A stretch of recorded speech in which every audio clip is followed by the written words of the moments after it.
الحمدللہ رب العالمین والصلاة والسلام علی خیر خلقہ محمد وآلہ الطاہرین واللعن الابدی علی اعدائہ اجمعین۔ اچھا جی، ہم نے گزشتہ دروس میں یہ عرض کیا کہ سارے مسلمان اس حقیقت کو تسلیم کرتے ہیں کہ روز قیامت علی کے شیعہ کامیاب ہوں گے، وہ جنت میں جائیں گے۔ اور لطف کی بات یہ ہے، دلچسپ بات یہ ہے کہ شیعہ جو ہاتھ کھول کے پڑھتے ہیں، علی ولی اللہ پڑھتے ہیں، حی علی خیر العمل پڑھتے ہیں، ان کا دعویٰ ہے کہ شیع علی ہم ہیں۔ اور جو سنی مسلمان ہیں جو حی علی خیر العمل نہیں پڑھتے، ہاتھ باندھ کے نماز پڑھتے ہیں، وضو میں پاؤں کو دھوتے ہیں، ٹھیک ہے جی، صبح کی اذان میں الصلاۃ خیر من النوم کہتے ہیں، ان کا بھی الحمدللہ یہ دعویٰ ہے کہ شیع علی ہم ہیں۔ عجیب بات ہے، بڑی دلچسپ بات ہے، ٹھیک ہے۔ یہ طے شدہ بات ہے کہ علی کا شیعہ جنت جائے گا۔ ہم دعوے دار ہیں کہ ہم علی کے شیعہ ہیں، اہل سنت دعوے دار ہیں کہ اہل بیت کے شیعہ ہم، بلکہ اہل بیت کی شیعہ علی ہم ہیں، ٹھیک ہے۔ کل ہم نے یہ موقف اختیار کیا تھا، علی کا شیعہ وہ ہے جس کا عقیدہ علی جیسا ہو اور اس کا عمل بھی علی جیسا ہو، ٹھیک ہے۔ اب ہو سکتا ہے ہمارا تو دعویٰ ہے، ہمارا وہی عقیدہ ہے جو علی کا عقیدہ تھا، ہم عبادت اسی طرح پڑھتے ہیں جس طرح علی بجا لاتے تھے۔ اچھا، ہمارے اہل سنت برادران کا بھی یہی دعویٰ ہوگا نا، ہمارا یہی عقیدہ ہے جو علی کا تھا، ٹھیک ہے۔ امام حسین علیہ السلام کی طرف یہ جملہ الاسلام عقیدۃ و جہاد، اسلام دو چیزوں کا نام ہے، ایک عقیدہ اور ایک جہاد۔ سے مراد صرف راہ خدا میں جا کے لڑنا نہیں ہے، عملی جد و جہاد ہے۔ دوسرے الفاظ میں دین دو چیزوں کا نام ہے، اصول دین جس کا تعلق عقیدہ سے ہے، فروع دین جس کا تعلق عملی زندگی سے ہے۔ یہ ایک ہی بات ہے، عقیدۃ و جہاد۔ اچھا جی، انسان کی نجات کے لیے عقیدہ اور عمل یہ دونوں ضروری ہیں، ٹھیک ہے جی۔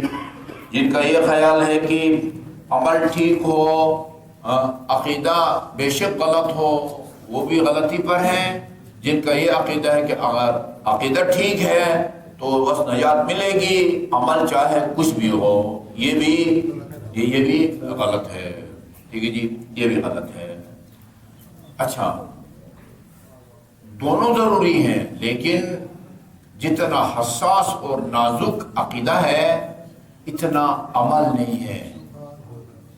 عمل جو ہے وہ ایک آدمی اگر عمل نہیں کرتا، جامعہ اہل بیت کا طالب علم ہے، سندھ کا، میں بلکہ علاقے کا نام بھی لیا تھا اس نے، میں بھول گیا، ابھی اسی سال اس نے داخلہ لیا ہے، وہ میرے خیال میں وہ سندھ کے کسی مدرسے میں پڑھ کے آیا ہے۔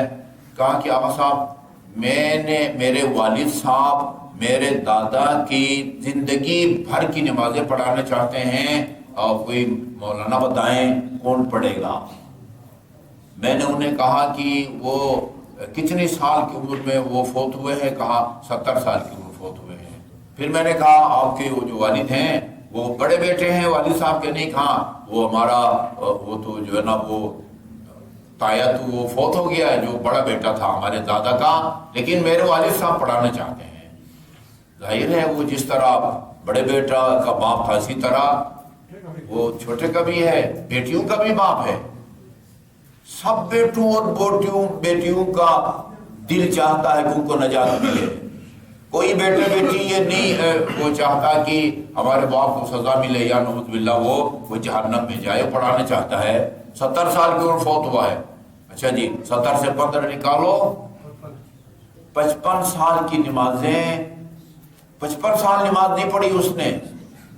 ابھی 55 سال نماز اگر آپ پڑھائیں گے تو وہ بری ذمہ ہو جاتا ہے، اس کو نجات مل جاتی ہے، اس تک پہنچ جاتا ہے۔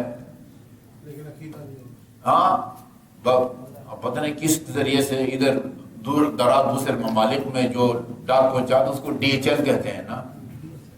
ادھر آپ پڑھیں گے تو پتہ نہیں، وہ آپ کا کام پڑھنا ہے بس، وہ خدا کا کام ہے. اس کا ثواب جو ہے نا وہ ہوائی راستے سے پہنچاتا ہے، زمینی راستے سے پہنچاتا ہے، شپ کے ذریعے پہنچاتا ہے، وہ اس کا کام ہے. آپ کا کام ان کی طرف سے انجام دینا ہے. ٹھیک ہے جی. عقیدہ ایسی چیز نہیں ہے مرحوم باپ کا عقیدہ اگر غلط تھا پیچھے سے ٹھیک کر کے آپ اس کو بھیجیں، وہ نہیں ہو سکتا. عقیدہ بندے نے خود ٹھیک کرنا ہے. ٹھیک ہے جی. عمل یا وہ خود کر کے جائے، اور اگر خدا نخواستہ نہیں کرتا کوئی اور اس کی طرف سے کرے تو وہ بری الذمہ ہو جاتا ہے. لیکن یہ یاد رکھیں، وہ نماز جو بندہ خود پڑھ کے جائے اور وہ نماز جو لواحقین کو رحم آ جائے اور وہ خود پڑھیں اس کی طرف سے، یا کسی کو معاوضہ یا ہدیہ دے کے پڑھائیں، ان دونوں نمازوں کی قیمت اور ارزش میں بھی زمین آسمان کا فرق ہے. ٹھیک ہے جی. اچھا، اب آئیے علی کا عقیدہ کیا ہے. دیکھیں علی کا جو عقیدہ ہے نا، یا علی کی معرفت کی جو سطح یا جو بلندی ہے، ادھر تک تو ہم بیچارے مساکین کی رسائی جو ہے وہ ناممکن ہے. یہ جملہ دیکھنا جو بلاغے کا ہے، اسی سے آپ اندازہ لگا سکتے ہیں کہ جس طرح خدا کی معرفت جیسا وہ ہے ہم حاصل نہیں کر سکتے، علی کی معرفت بھی جیسا وہ ہے ہم حاصل نہیں کر سکتے.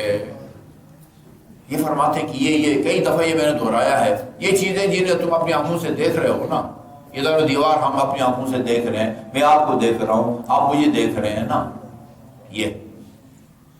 یہ کاظمی صاحب مجھے دیکھ رہے ہیں، میں کاظمی صاحب کو دیکھ رہا ہوں. یہ ہم ایک دوسرے کو دیکھ کے جتنا یہاں ان کی موجودگی کا مجھے یقین ہے، علی فرماتے ہیں اس سے زیادہ مجھے خدا کا یقین ہے جو دکھائی نہیں دے سکتا.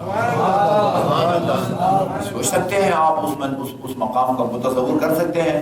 بھئی یہ چیز مجھے نظر آ رہی ہے، یہ ہاتھ ہے، جس کے نہج بلاغہ ہونے کا یقین ہے، حضرت علی کہتے ہیں مجھے خدا کے موجود ہونے کا اس سے بھی زیادہ یقین.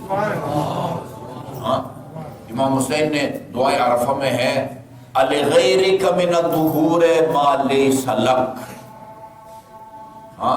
کیا اس کائنات میں تجھ سے زیادہ کوئی آشکار حقیقت ہے؟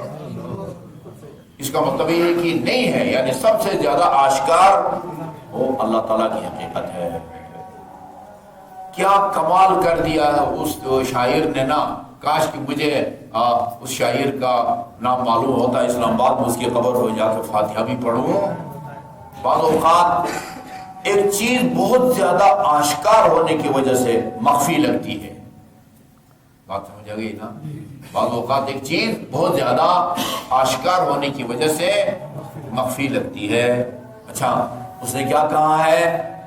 اس نے کہا چھپا رکھا ہے تیرے حسن کو تیرے جلووں نے. چھپا رکھا ہے تیرے حسن کو تیرے جلووں نے. یہ اپنے کسی معشوقہ یا جو ہے نا وہ اس کے بارے میں نہیں ہے، یہ اللہ تعالیٰ ہے. چھپا رکھا ہے تیرے حسن کو تیرے جلووں نے، تیرے وجود پر پردہ تیرے وجود کا ہے. تیرے وجود پر پردہ. تو یہ ہمارے بہت بڑے فیلسوف گزرے ہیں، ان کی کتاب منظومہ سبزواری، اس کا خطبہ یہاں سے شروع ہوتا ہے. یہ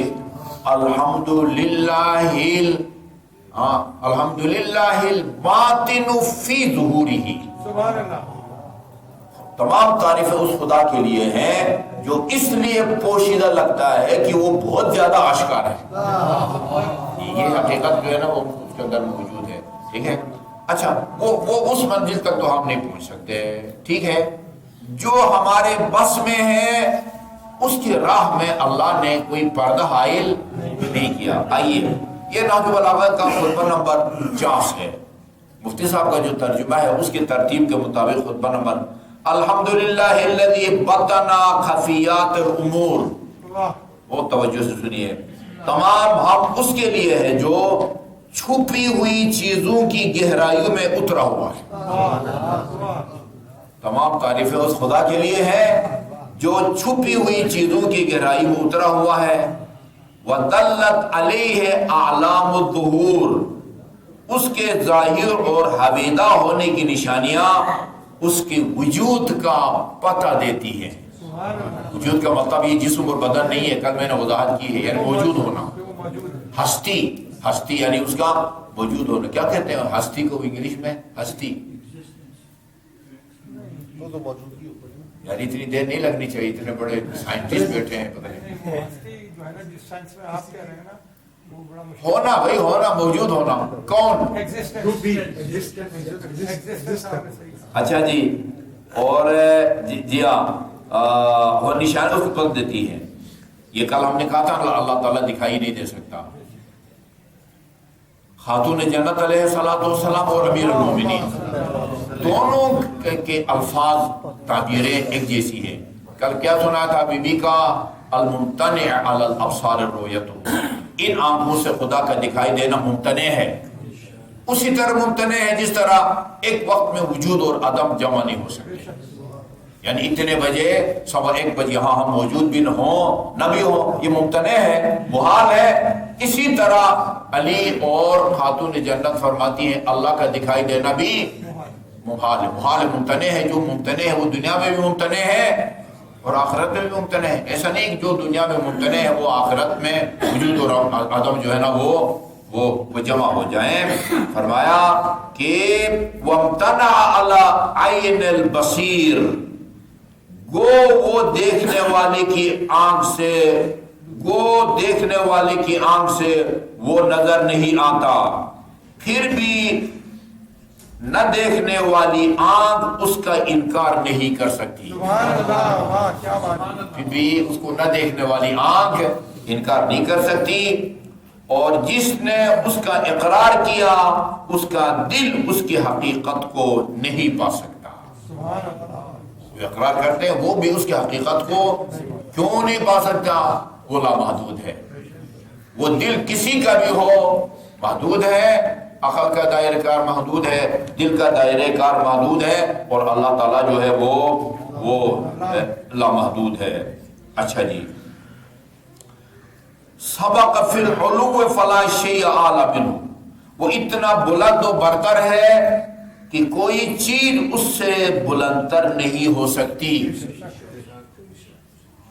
وقرب فی الدنو فلا شیء اقرب منہ، اچھا وہ اتنا قریب سے قریب تر ہے کہ کوئی شیء اس سے قریب تر نہیں ہے، میرے اور آپ کے نا، یہ قرآن میں نا شہرک سے زیادہ قریب ہے۔ اچھا، اور نہ اس کی بلندی نے اسے مخلوقات سے دور کر دیا ہے، نہ اس کے قرب نے اسے دوسروں کی سطح پر لا کے ان کے برابر کر دیا ہے۔ ایسا نہیں کہ بھئی یوسف رضا زیدی اور عیسیٰ محمدی اس طرح ساتھ بیٹھے، اللہ ساتھ بیٹھا ہے، نہیں ایسا نہیں ہے۔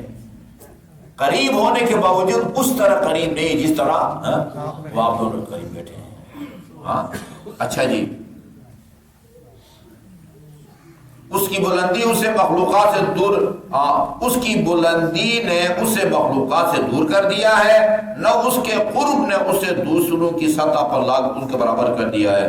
اس نے عقلوں کو اپنی صفتوں کی حد و نہایت میں پر مطلع نہیں کیا ہے، عقلوں کو اس کی حد اور آخری منزل سے عقلوں کو اس نے مطلع نہیں کیا ہے، آگاہ نہیں کیا ہے۔ اور یہ جملہ یاد رکھیں، اور ضروری مقدار میں معرفت حاصل کرنے کے لیے ان کے آگے پردے بھی حائل نہیں کیے۔ کیا بات ہے، جیسا وہ ہے ویسا آپ اس کو نہیں سمجھ سکتے، لیکن جتنا اس کو پہچاننا میرے اور آپ کے لیے ضروری ہے اس کے آگے کوئی پردہ بھی حائل نہیں ہے، پردہ بھی حائل نہیں کیے۔ وہ ذات ایسی ہے کہ جس کے وجود کے نشانات، وجود سے مراد جسم نہیں، وہ چلے تو اس کے جو ہے نا وہ پاؤں کے جوتے کے نشان نظر آئے، نہیں، اس کے وجود کے نشانات اس طرح اس کی شہادت دیتے ہیں کہ زبان سے انکار کرنے والے کا دل بھی اقرار کیے بغیر نہیں رہ سکتا۔ جی، اللہ ان لوگوں کی باتوں سے بہت بلند و برتر ہے جو مخلوق سے اس کی تشبیہ دیتے ہیں۔ وہ کہتے ہیں کہ وہ بچے جس کی تازہ داڑھی اگنے والی ہوتی ہے نا 13-14 سالہ، اس کو امرت کہتے ہیں. بعض لوگ کہتے ہیں کہ اللہ امرت جیسا ہے. جی اچھا جی، یہ ہمارے حساب سے توحید کے خلاف ہے. تیب دیتے ہیں اور اس کے وجود کا انکار کرتے ہیں. اچھا جی، یہ بندے کا عقیدہ ایسا ہونا چاہیے. جس کا عقیدہ ایسا ہے نا وہ اپنے آپ کو اہل کشیہ کہہ سکتا ہے. میں نے کل کی مجلس میں کہا تھا کہ ہاں جو ہے نا حضرت زہرا کو ہم کٹر شیعہ کہہ سکتے ہیں.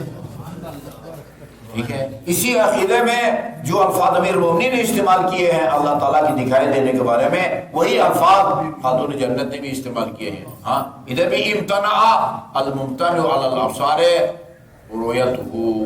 اللہ تعالیٰ ہمیں امیر المومنین کے حقیقی شیوع میں شامل ہونے کی توفیق عطا فرمائے. اللہم انا نسألک بسمک العظیم